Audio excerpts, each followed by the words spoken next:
Aujourd'hui, on va aborder un nouveau sujet grammatical, à savoir l'emploi des temps du passé.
Un adjectif se trouve toujours à côté d'un substantif. Par exemple, elle a une voiture lente. L'adjectif lent s'accorde avec le substantif une voiture. Un adverbe se construit toujours avec un verbe, un adjectif ou un autre adverbe. D'abord avec un verbe. Elle roule lentement. Lentement dit ou donne une information supplémentaire sur le verbe rouler. Elle roule comment? Lentement. Ou bien vous avez aussi un adverbe pour déterminer un adjectif. Elle est vraiment sérieuse. Vraiment est l'adverbe et donne des informations supplémentaires sur l'adjectif. Ensuite, un adverbe peut aussi qualifier un autre adverbe. Vous parlez vite, vous parlez vraiment vite. Donc vraiment se rapporte à vite. Dus met andere woorden, adjectief staat altijd bij een zelfstandig naamwoord. Een adverbe, een bijwoord, staat ofwel bij een werkwoord, een bijvoeglijk naamwoord of een bijwoord. Vous avez un deuxième emploi de l'adjectif, c'est avec les verbes être, paraître, sembler, rester et devenir. Vous employez aussi un adjectif. Donc, numéro 1, je viens de dire, si vous avez un verbe, il faut utiliser un adverbe, sauf avec les verbes du numéro 2. Donc, on dit elle est nerveuse. On ne dit pas elle est nerveusement. Ou elle paraît nerveuse. Elle semble nerveuse. Elle reste nerveuse. Elle devient nerveuse. Comment faut-il former l'adverbe? Et plus précisément l'adverbe en ment, parce qu'il existe des adverbes qui ne se construisent pas avec ment. Par exemple, vite est un adverbe, mais c'est sans ment. Donc ici, comment est-ce qu'il faut former un verbe en ment? La règle générale est très simple. Vous prenez l'adjectif masculin, vous mettez l'adjectif au féminin, et puis vous ajoutez ment. Par exemple, doux, le féminin douce, adverbe doucement. Habituel au féminin plus LE, plus ment habituellement. Pour les adjectifs en F, actif, ça devient active, plus ment. Gratuit, tout à fait régulier, plus E, donc gratuitement.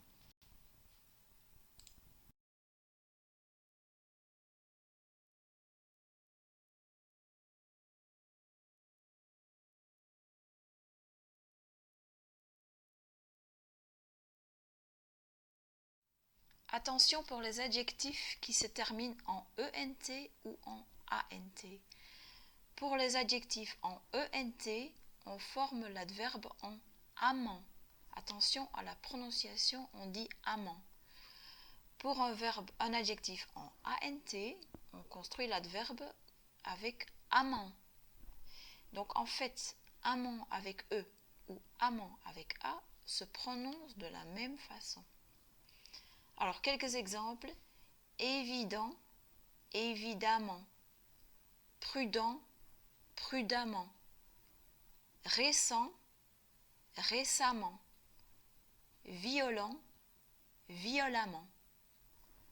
Abondant, abondamment. Brillant, brillamment. Constant, constamment. Courant, couramment. Suffisant, suffisamment. Attention, l'adjectif lent suit la règle générale, c'est-à-dire vous mettez l'adjectif au féminin, lent, lente, et vous ajoutez ment, donc lentement. Attention pour les adjectifs qui se terminent par une voyelle. Vous ajoutez simplement ment, donc il ne faut pas suivre la règle générale, il ne faut pas former un féminin, vous prenez simplement l'adjectif masculin et vous ajoutez ment. Absolu, absolument. Poli, poliment. Vrai, vraiment. Décidé, décidément. Résolu, résolument. Forcé, forcément. De nouveau, une exception pour les adjectifs fou et gai. On suit la règle générale, donc on met on met l'adjectif au féminin et puis on ajoute ment. Fou, folle, follement. Gai, gai, gaiement.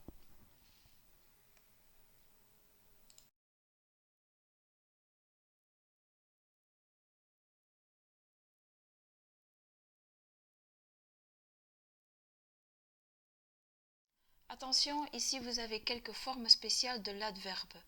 Donc ce sont des adjectifs pour lesquels vous avez un adverbe qui ne suit pas les règles précédentes. Bref, brièvement. Grave, attention, ici vous avez deux adverbes. Le premier, gravement, est celui qui est le plus général. Par exemple, je suis gravement malade. Mais avec l'adjectif blessé, on emploie toujours grièvement. Il est grièvement blessé. Gentil, attention, le L tombe, gentiment. Journalier devient journellement. Et puis, une série d'adjectifs où il faut ajouter un accent aigu. Aveugle, mais aveuglément. Énorme, mais énormément. Intense, mais intensément. Précis, précisément. Profond, profondément.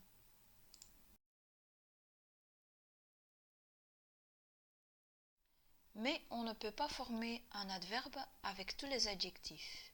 Par exemple, intéressant, on ne peut pas former d'adverbe. Donc, qu'est-ce qu'on fait?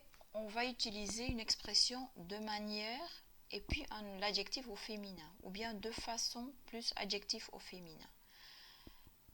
C'est le cas pour les adjectifs intéressant et distingué.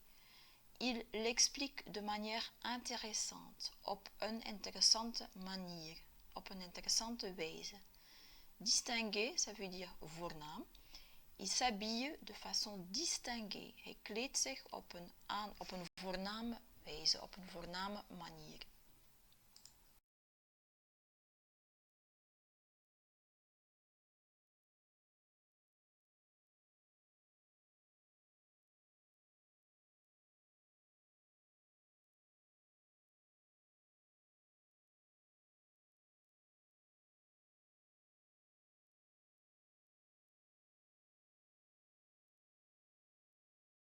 Attention pour la traduction de goed et slecht.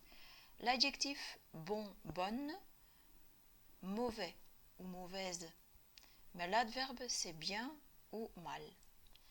Par exemple, j'ai un bon résultat, bon est adjectif parce qu'il se trouve à côté d'un substantif. Mais je travaille bien, bien est un adverbe auprès du verbe travailler. J'ai de mauvais rêves, mauvais, adjectif auprès de rêve. Ik heb slechte dromen. Maar ik slaap slecht, je dors mal, parce que mal se trouve à côté du verbe dort.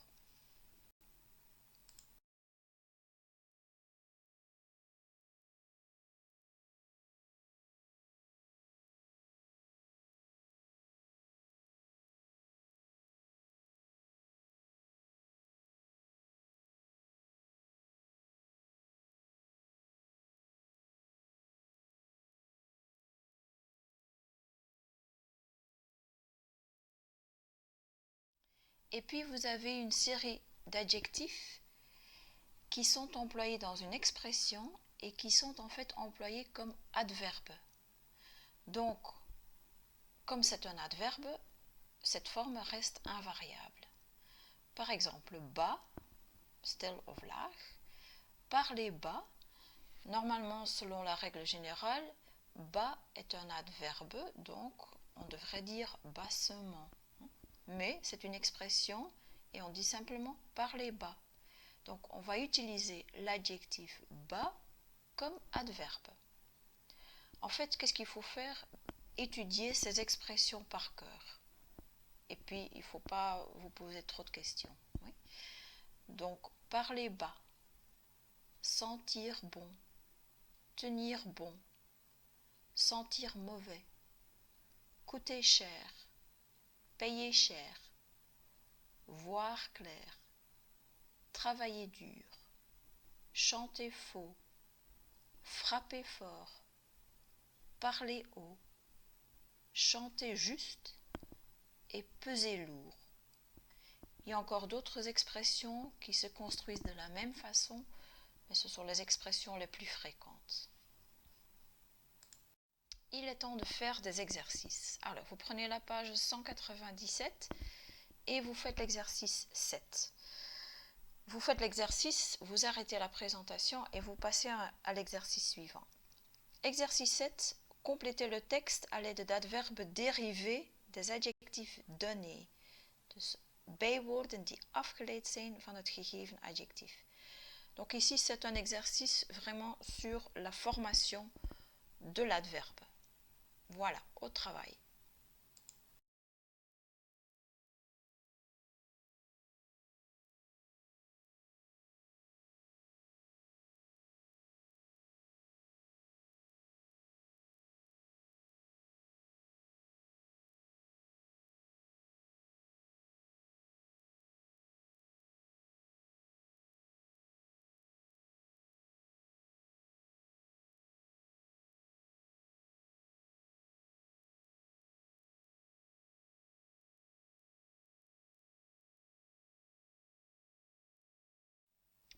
Exercice 8.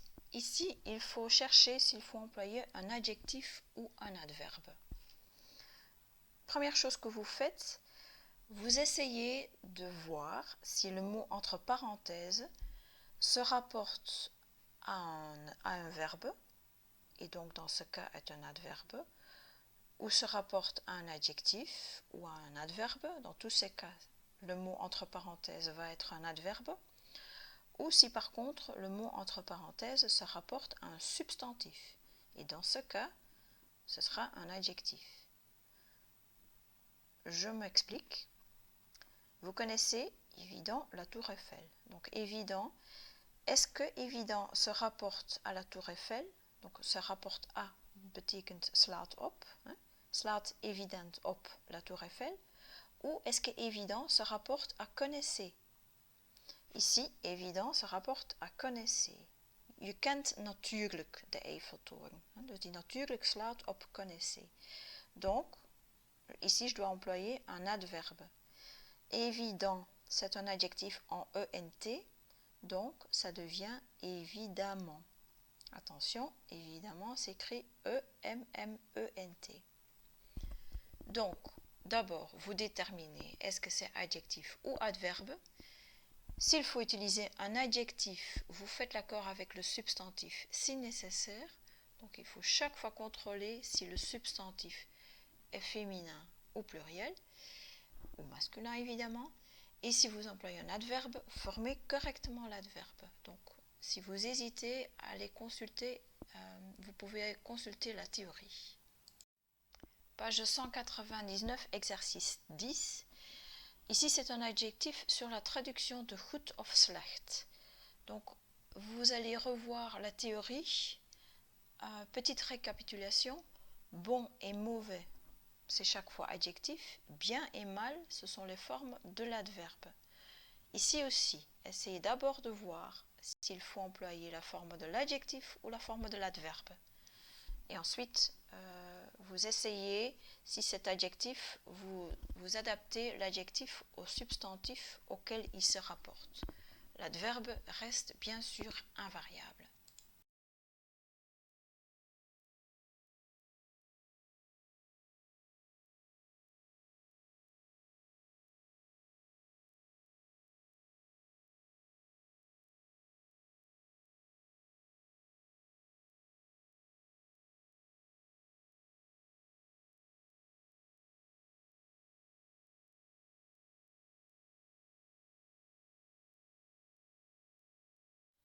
Même page, exercice 11. Ici, vous avez un texte où il faut utiliser adjectif et adverbe.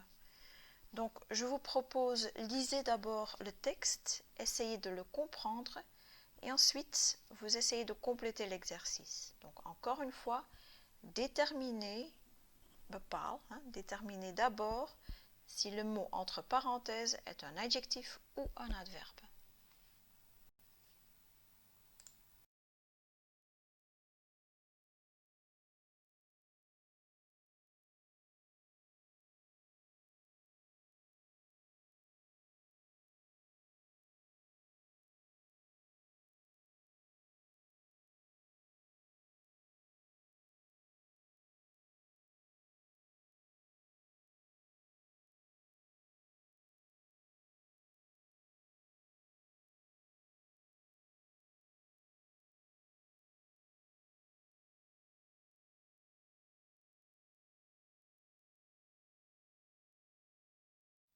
Page 125, exercice 19.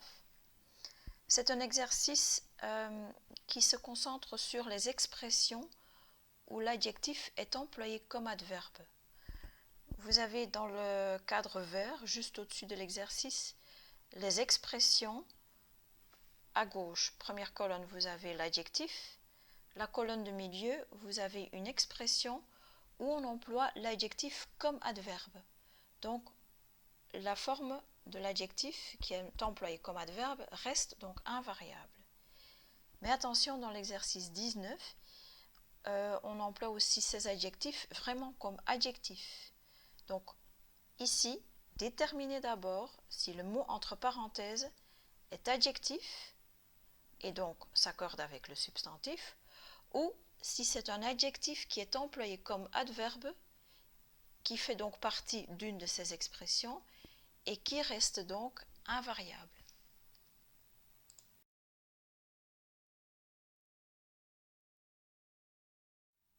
Exercice 20, page 126. Même exercice, vous déterminez s'il faut utiliser adjectif ou adverbe. C'est aussi un exercice sur les expressions avec adjectif employé comme adverbe.